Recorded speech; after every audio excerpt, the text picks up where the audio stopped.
Toronto commuters often get a sinking feeling when they contemplate the drive to work and back. It may be called rush hour, but frequently traffic moves at a snail's pace.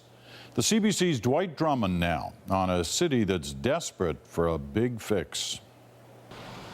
The South Junction, there's been a collision there. Provincial police telling us that that intersection has been closed. Getting worse every day. It's gridlock all the time. It's been a slow afternoon. We've had repair work underway blocking one lane. It's horrendous. The traffic is just horrendous in terms of getting to work, getting from work.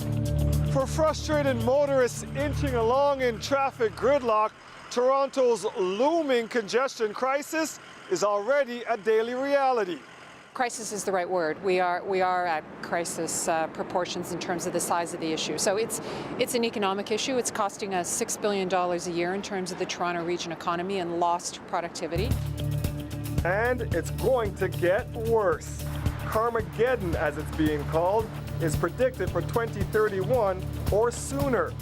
Constant gridlock, the traffic jam that never ends. So goes the Toronto region, so goes Ontario, so goes Canada. So, we have to actually get the Toronto region moving more effectively, more efficiently. Maddie Simiatiki, who teaches transportation and planning policy at the University of Toronto, points out it hasn't always been this way. People were coming from around the world to come and look at how our transportation system was set up. But he adds the city has failed to keep up with the exponential growth and the rising demands of the population. The city really outgrew the legacy transportation system that was there, and we lost our way in terms of keeping up with investment. We lost our way also in terms of a governance structure that allowed you to plan for a whole region. Toronto has one of the worst commute times in North America and the worst in Canada. The average commute by car is 29 minutes each way.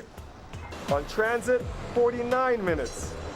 Say good afternoon to Jim Curran. Good afternoon, Laura. Very busy start to the afternoon because of Jim Curran has been steering drivers through rush hour traffic in the Greater Toronto Area for nearly 40 years. Every year it gets worse. It's slower and slower. The commute is longer. Curran covers both the morning and afternoon commute. The city population continues to grow, but many companies have moved out of the core of the city, set up head offices in the suburban areas or beyond, and so people are traveling out almost as frequently as they are traveling in. The reverse commute is one of the growing challenges that a city like Toronto faces. Businesses are very hesitant to come and locate here when they can't move their people around or they can't move their goods around. Forcing some companies to find creative ways to get their people to work on time. There you go. And I used to be so sleepy on the way driving. I wish I could park on the side of the road and take a little nap. Many days it's like that. So it's that's stressful. It's very stressful. With the help of their employer, Hannah Lee and her co-workers have found a way to help ease the stress of their daily commute by van pooling. Now we've got, I think it is 4 different van pools going, and it's a big savings for the environment when you can have 9 people traveling in one vehicle as opposed to 9 cars on the road, right? PowerStream is one of 150 companies that has joined a provincial program set up to help businesses provide commuter options. Each passenger pays $90 a month, which covers the cost of gas and maintenance on a vehicle provided by the company.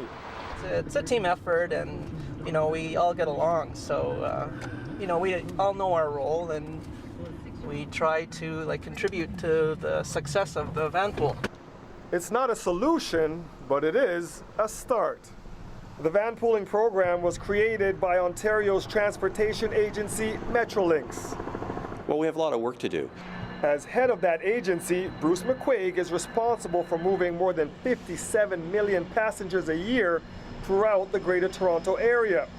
He knows how important it is to improve Toronto's commute. We need more transportation services out there, both transit and other forms. People travel not just within their own municipality, they're crossing municipal boundaries all the time. We need to make it easy for people to cross the municipal transit systems and the road system. But doing that comes with a hefty $50 billion price tag. The big move is an ambitious 25-year plan that includes a long sought-after rail link between two of Canada's busiest transportation hubs, Pearson International Airport and Toronto Union Station. But it's unclear where that money is going to come from. Gas taxes, tolls, or raising transit fares have all been suggested. We keep hearing about money being poured into the system, but it's going to take a while before it happens. And I think the majority of people I know, anyways, my neighbors, and most of them take the car. And that's the worry. Without a big fix, Toronto's gridlock will continue to affect its commuters and economy. 20 minutes, door to door. Dwight Drummond, CBC News, Toronto.